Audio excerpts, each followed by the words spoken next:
ہم صرف سکون لینا چاہتے ہیں اور لینے والے بننا چاہتے ہیں کہ دوسرا فریق ہمارے لیے سکون بن جائے. ہم نے تو سنا تھا کہ شادی کے بعد بہت مزہ آتا ہے اور بہت خوشیاں ہوتی ہیں اور بہت اچھی دوستی ہو جاتی ہے اور سب کچھ, اور یہاں تو اس بندے کو میری پرواہ ہی نہیں اور بے شمار گلے شکوے. لیکن ہم یہ نہیں سوچتے کہ شادی کے اس رشتے میں بننے کے بعد ہمارے اوپر کیا فرض عائد ہوا, ہمیں کیا ذمہ داری دی گئی. رسول اللہ صلی اللہ علیہ وسلم نے ایک اچھی بیوی کی جو صفات بیان کی ہے وہ ہم میں سے کتنی عورتوں کے اندر ہیں. نبی صلی اللہ علیہ وسلم نے فرمایا, کیا میں تمہیں تمہاری ان عورتوں کی خبر نہ دوں جو جنت میں ہوں گی, جنت میں جانے والی عورتیں. ہم نے کہا ضرور ہے اللہ کے رسول صلی اللہ علیہ وسلم. آپ نے فرمایا محبت کرنے والی, زیادہ بچے پیدا کرنے والی. جب اسے غصہ آئے یا اس کے ساتھ برا کیا جائے یا اس کا شوہر ناراض ہو تو وہ شوہر کو کہتی ہے کہ میرا ہاتھ آپ کے ہاتھ میں ہے اور میں اپنی آنکھوں میں نیند کا سرما نہیں لگاؤں گی جب تک آپ راضی نہ ہو جائیں. یعنی ہر قیمت پر شوہر کو راضی کرنے والی. اور حقیقت یہ ہے کہ جو عورت یہ راز جان لیتی ہے کہ شوہر کو کیسے راضی کرنا ہے تو پھر دنیا اور آخرت دونوں ہی راحت میں آ جاتے ہیں. رسول اللہ صلی اللہ علیہ وسلم نے فرمایا, تمہاری بہترین بیویاں وہ ہیں جو محبت کرنے والی, زیادہ بچے پیدا کرنے والی, ہم نوائی کرنے والی, یعنی ہاں میں ہاں ملانے والی, ہر بات میں تنقید نہیں, اور ہمدردی کرنے والی ہوں, بشرطے کہ وہ اللہ سے ڈرنے والی, یعنی دل میں اللہ کا ڈر ہو اور اللہ کی خاطر ہی صبر کر کے یہ ساری قربانیاں کرنے والی ہوں.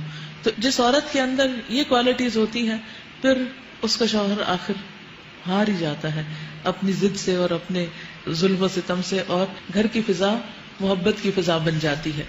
اسی طرح شوہر کے لیے بھی ہے کہ وہ اپنی بیوی کے لیے سکون کا باعث ہو. نبی صلی اللہ علیہ وسلم نے فرمایا, خیرکم خیرکم للنساء, تم میں سے بہترین شخص وہ ہے جو اپنی بیویوں کے لیے اچھا ہے. پھر اسی طرح عورت کے لیے خاص ذمہ داری کہ شوہر کے بلانے پر وہ اس کے پاس چلی جائے. رسول اللہ صلی اللہ علیہ وسلم نے فرمایا, اس ذات کی قسم جس کے ہاتھ میں میری جان ہے, جب کوئی شخص اپنی بیوی کو بستر پر بلائے اور بیوی انکار کر دے تو وہ ذات جو آسمانوں میں ہے وہ ناراض رہتی ہے حتیٰ کہ اس کا شوہر اس سے راضی ہو جائے. تو یہ بات جو ہے یہ عام طور پر اس کو بہت مس انٹرپریٹ کیا جاتا ہے اور یہ شو کیا جاتا ہے کہ اسلام بڑا ہی ظالمانہ مذہب ہے جس میں عورت کا تو کوئی حق ہی نہیں ہے, بس وہ شوہر کی غلام بن کر رہے. نہیں, اللہ سبحانہ وتعالیٰ نے شوہر کے مزاج کو جانتے ہوئے کہ اس کے اندر جس قسم کی آگ ہے اگر وہ ٹھنڈی نہ ہو تو بہت سے فتنے فساد پھیلائے گی, اس لیے عورت کو یہ حکم دیا کہ وہ اپنے شوہر کی اطاعت کرے اس معاملے میں, اور اگر وہ نہیں کرے گی تو گناہگار ہوگی. اور پھر اس وجہ سے یعنی اس کے ناروا انکار کی وجہ سے شوہر کے اندر جو غضب غیظ غصہ ہوگا یا پھر وہ حقوق نہیں دے گا یا اس سے مزید معاملات بگڑیں گے, تعلقات خراب ہو کر حتیٰ کہ طلاق تک نوبت آ جائے گی, تو پھر اس میں ذمہ دار عورت ہوگی. یعنی اگرچہ شوہر کا ظلم وہ بھی اللہ تعالیٰ دیکھتا ہے, لیکن سبب کیا ہے, ریزن کیا ہے, روٹ کاز کیا ہے, اس کو جاننے کی ضرورت ہے.